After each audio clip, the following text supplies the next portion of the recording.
The love of God is greater far than tongue or pen could ever tell. It goes beyond the highest star and reaches to the lowest hell. And many of you Christians may remember that old song, The Love of God. I'm not sure many people believe it, though. We sing it. We sing these songs about the great love of God, that He's coming after us no matter what, that His love is so powerful that it's reckless, nothing can stop it, that it'll knock down lies and walls and mountains, and He's coming after us no matter what, but I'm not sure we really believe it. But let me tell you this, the love of God, and God is love. God's love is greater than the fall of man. It's greater than the will of man. It's greater than sin. It's greater than the devil. God is love. And I want you to see this God who is love. I want you to know it. I want you to ask God to reveal it to you. There's a gentleman by the name of Tom Talbot, and he wrote a book called The Inescapable Love of God. And really in that book he goes through his argument and his reasoning why he believes in the ultimate restoration of all things through the Lord Jesus Christ. Just think about that. Meditate on that. The inescapable love of God. That's how powerful our God is. His love is unconditional. His power is irresistible. And He never gives up. He never quits.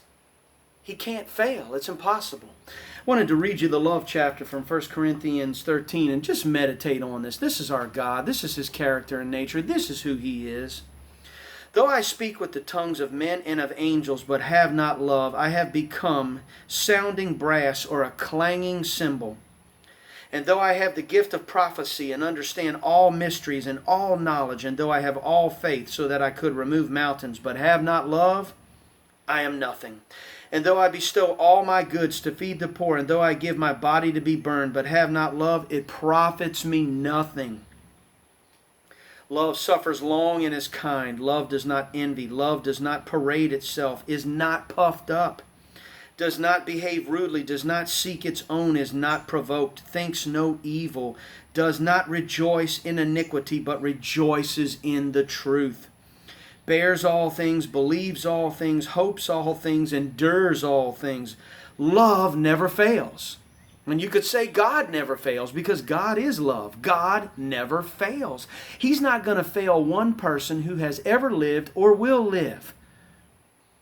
99 is not enough for God. He leaves the 99 to go get the one. Get that revelation. But whether there are prophecies, they will fail. Whether there are tongues, they will cease. Whether there is knowledge, it will vanish away. For we know in part and we prophesy in part. But when that which is perfect has come, then that which is in part will be done away.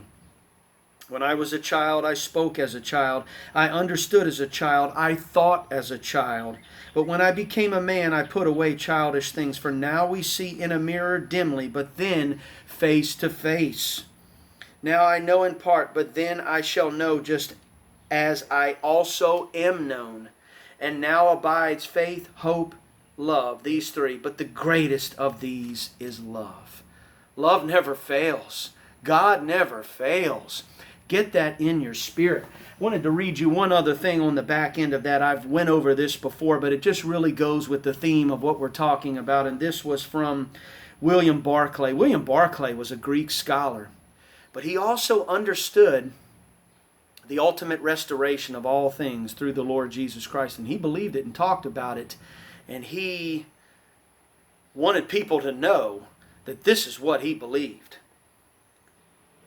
According to William Barclay, when you think of God, what is the first thing that comes to mind? God is the Creator, Savior, Judge, King, Lord, and Supreme Sovereign Ruler of the universe. God is all these things, but above all, God is love. As well, God is our Father. So God is a loving Father. With that being said, let this statement sink down deep into your heart. No father could be happy while there were members of his family forever in agony. Think about that. No father would count it a triumph to obliterate the disobedient members of his family. The only triumph a father can know is to have all his family back home. If one man remains outside of the love of God at the end of time, it means that that one man has defeated the love of God, and that is impossible. End quote, William Barclay. Just want you to understand and get a revelation of the love of God. How powerful that He is. That our God never fails. Just think about this. There's nothing that can escape the love of God in the fullness of time. That's who your Father is. Think of the parable of what the people call the prodigal son or the two lost sons. That shows the picture of the Father. He leaves the 99 to go get the one. That's our God.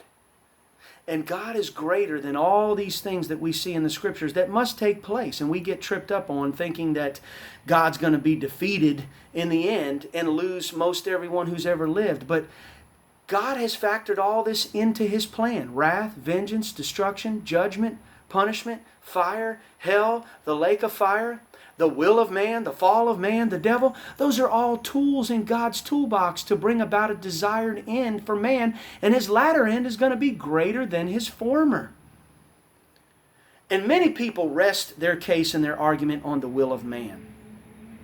Yes, man has a will. But I can promise you that the love of God and the power of God is greater than the will of man. God is able to influence our will. God is able to show us ultimately what the right decision is to make. And yes, we'll make it.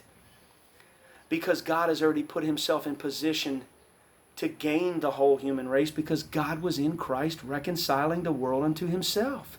He's paid for it in full in the precious blood of Jesus.